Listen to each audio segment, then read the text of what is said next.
Bismillahirrahmanirrahim. Assalamualaikum warahmatullahi wabarakatuh. Selamat pagi, anak-anakku tercinta. Gimana kabarnya? Baik? Alhamdulillah ya. Semoga hari ini kita semua diberi kesehatan, kelancaran untuk menjalankan aktivitas, menjalankan proses pembelajaran, belajar di kelas kali ini. Nah, sebelum kita memulai pembelajaran untuk hari ini, alangkah baiknya kita berdoa menurut kepercayaan masing-masing. Berdoa dimulai.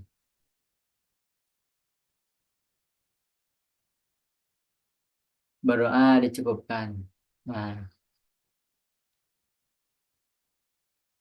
minggu kemarin kita udah belajar apa sih?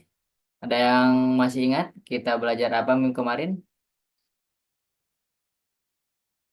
Rehan, Fauji, Siti, apa?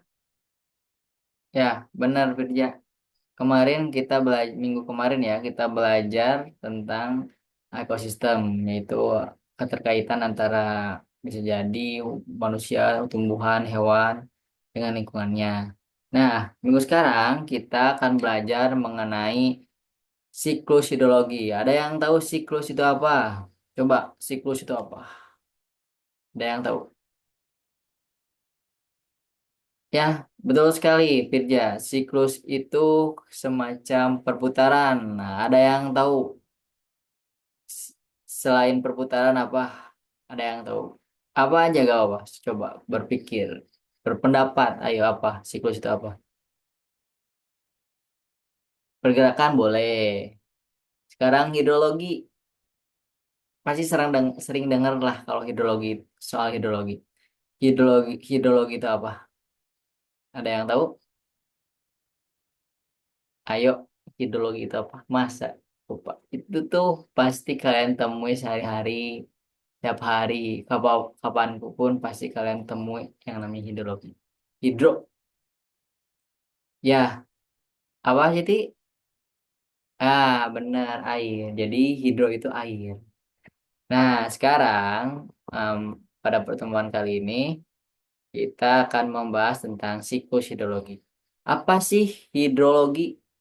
Hidrologi itu berasal dari bahasa Yunani, yaitu hidro artinya air dan logos atau logi artinya ilmu. Jadi si jadi hidrologi itu artinya ilmu yang mempelajari tentang air. Nah, hidrologi pada geografi itu mempelajari seputar distribusi, pergerakan, kualitas air yang ada di permukaan bumi.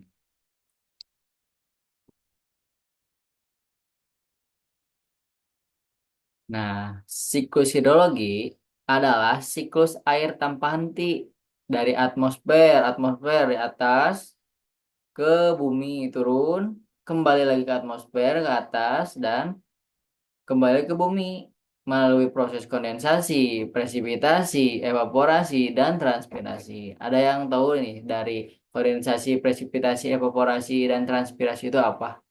Ada yang pernah dengar atau tahu atau udah pernah baca sebelumnya?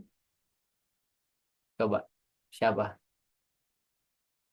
Presipitasi, wah presipitasi mah tuh kalian pasti tahu dari kecil juga dari kayak borojol orok dia pasti tahu presipitasi mah. Pasti kalian nemu ini presipitasi orok. Ada yang tahu? Oke lah, gue jelasin ya. Proses terjadinya siklus hidrologi. Yang pertama ada evaporasi. Evaporasi itu adalah proses penguapan benda-benda abiotik.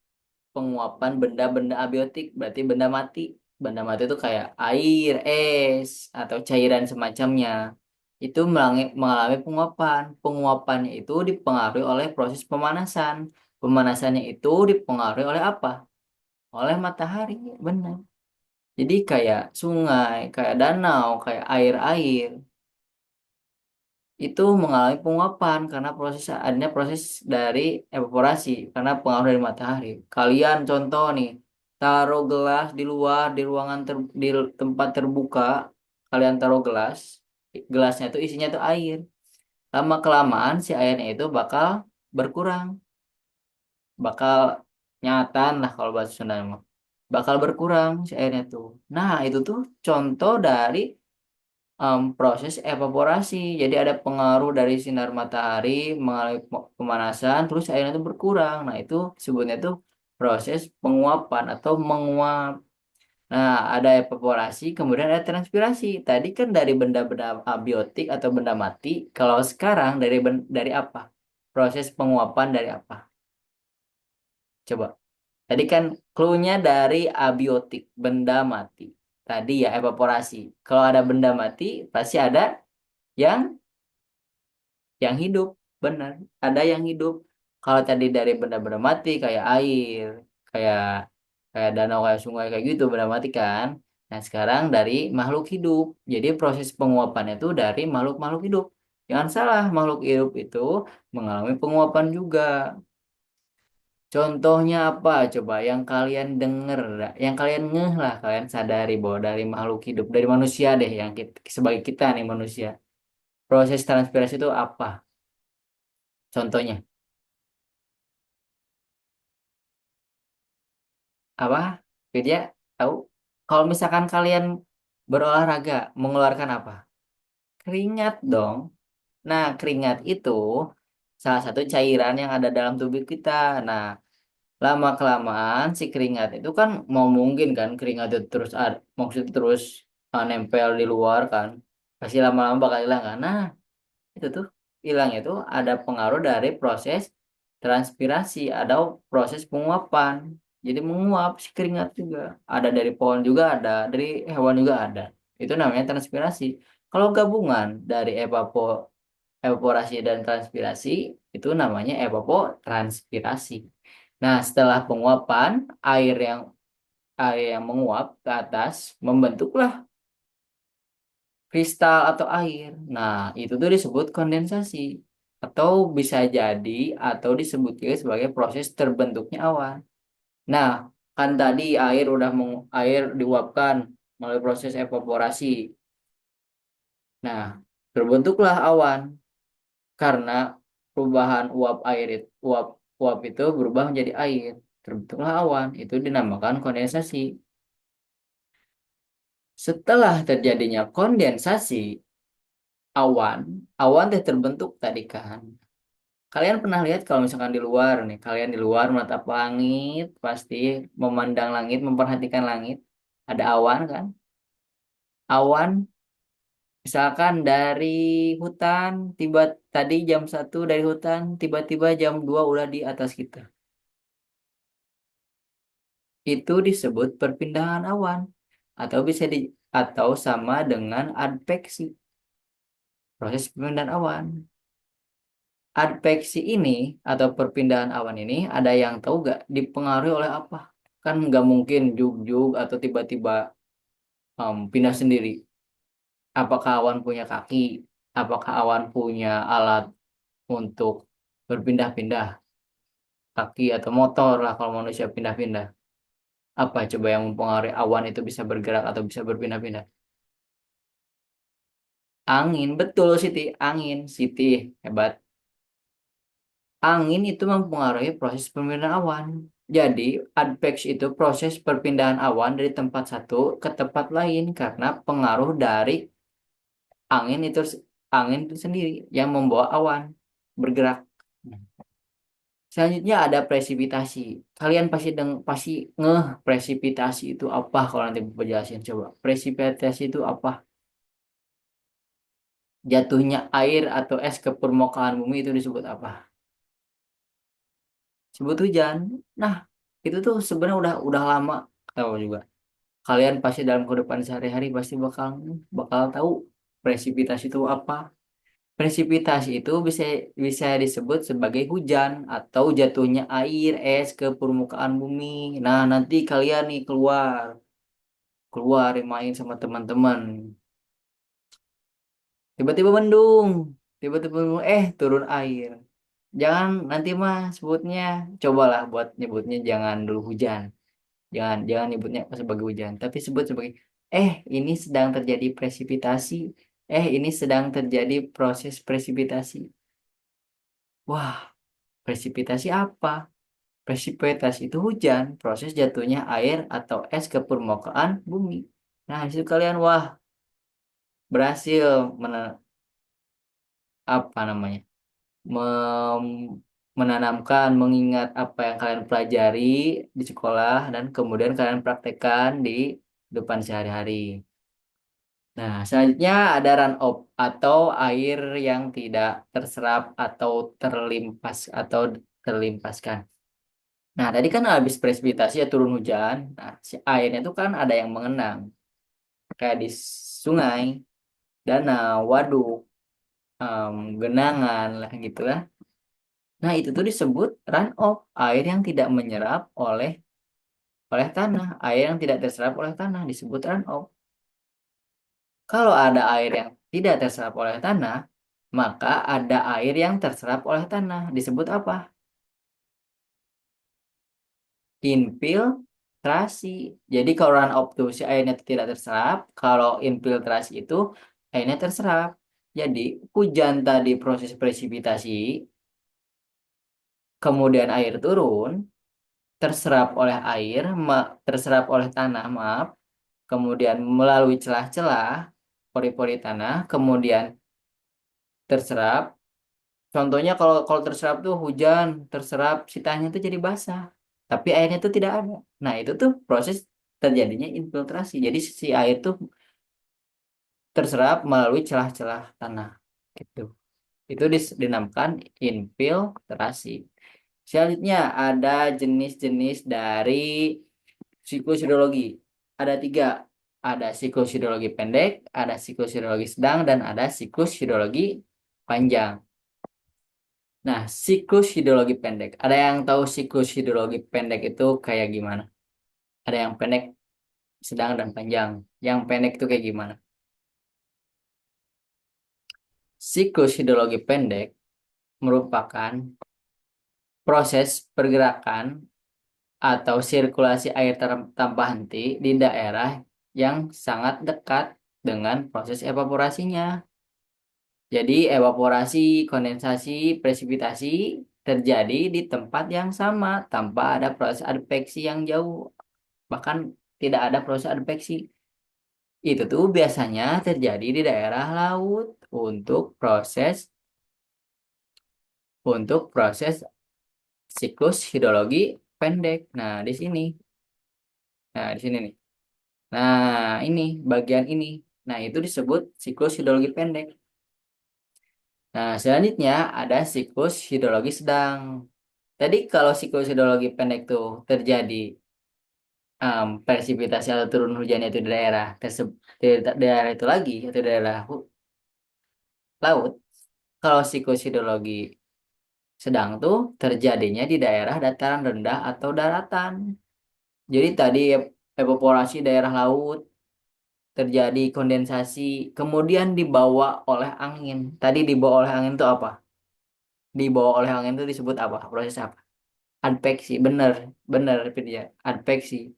Tadi dari adveksi itu dibawalah si awan tuh ke daerah daratan, asalnya dari laut kan, dari laut berpindah dari satu tempat ke tempat lain, dari laut ke daratan.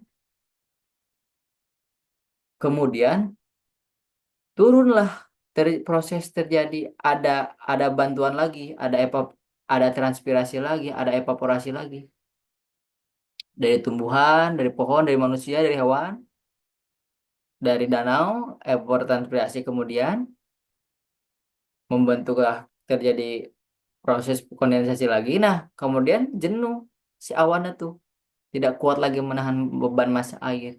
Turunlah hujan atau proses presipitasi di daerah dataran rendah atau daratan tersebut. Nah, itu disebut siklus hidrologi sedang. Jadi, tempatnya itu berada di daerah dataran rendah atau melewati tidak di daerah laut tadi. Kalau laut mah pendek, kalau dataran rendah mah sedang. Nah, kalau Kalau siklus hidrologi panjang apa? Itu clue-nya. Itu clue-nya. Ada dari laut kan di tempat yang sama, ada di daerah dataran rendah. Kalau misalkan kayak gitu berarti kemana? Kalau siklus hidrologi panjang, benar di daerah dataran tinggi. Jadi proses evaporasi misalkan yang tadi terjadi di daerah laut, kemudian daerah dataran rendah, dataran ya terjadi transpirasi, kemudian teradveksi, terjadi kondensasi, teradveksi dibawa oleh angin si awan tuh. Tapi nanti jatuhnya tuh di daerah terjadi presipitasinya itu di daerah dataran tinggi, di daerah pegunungan, bisa berupa es kan, air hujan, air biasa kristal, tapi turunnya tuh di daerah pegunungan, daerah dataran tinggi. Nah, itu disebut siklus hidrologi panjang. Kemudian terus berputar. Nah, di sini nih.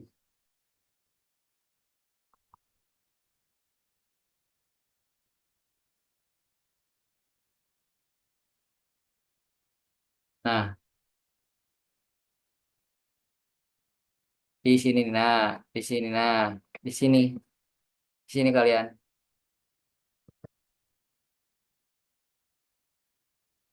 Nah, itu daerah tersebut proses terjadinya siklus hidrologi panjang.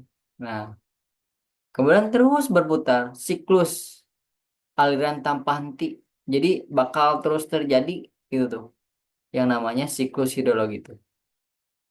Dari proses evaporasi, kondensasi, adveksi, presipitasi terus terjadi berputar. Ada yang jadi runoff atau air limpasan atau disebut sungai, danau, turun dari daerah dataran tinggi ke dataran rendah, kembali lagi ke laut, itu terus terjadi perputaran seperti itu. Oke, karena pembahasan sudah selesai, dan waktu sebentar lagi sudah mau habis, ada yang mau ditanyakan terlebih dahulu sebelum Bapak tutup? Ada nggak? Paham semuanya? Yakin paham? Oke, biar Bapak tes kalau misalkan kalian benar-benar paham apa yang Bapak jelasin barusan. Saya Bapak ulangi lagi ya. Mau mengulas nih, siapa tahu ada yang tidak memperhatikan. Jadi di belakang ada kayaknya orang-orang yang ngantuk-ngantuk atau orang yang emang kayak main sesuatu gambar-gambar. Ngantuk mah enggak, tapi kayak gambar-gambar gitu cari kesibukan. Bapak tes nih. Em, Agus, sebut jelaskan lah, jelaskan apa itu siklus hidrologi pendek. Barusan banget siklus hidrologi pendek Bapak jelasin. Masa Agus gak tahu? Coba Agus memperhatikan nggak? Coba jelasin apa? Wah, benar Agus. Agus ternyata memperhatikan ya. Agus mengingat. Berarti Agus paham bisa. Berarti tadi Agus memperhatikan juga. Jadi em, Bapak yang Agus jelasin tadi benar bahwa siklus hidrologi pendek itu terjadi proses sirkulasi atau perputaran air terjadi di daerah yang relatif dekat atau turun hujannya di daerah laut. Nah itu. Terima kasih Agus sudah memperhatikan dan terima kasih semuanya yang sudah hadir, sudah memperhatikan, sudah belajar bersama Bapak untuk pembelajaran kali ini tentang siklus hidrologi. Karena waktunya sudah habis dan Bapak harus masuk ke kelas lain, em, mungkin hari ini dicukupkan. Kita tutup dengan bacaan Alhamdulillah bersama-sama. Alhamdulillahirrahmanirrahim. Em, sampai jumpa minggu depan. Semoga kalian sehat selalu. Sampai bertemu lagi. Jaga kesehatan. Wassalamualaikum warahmatullahi wabarakatuh.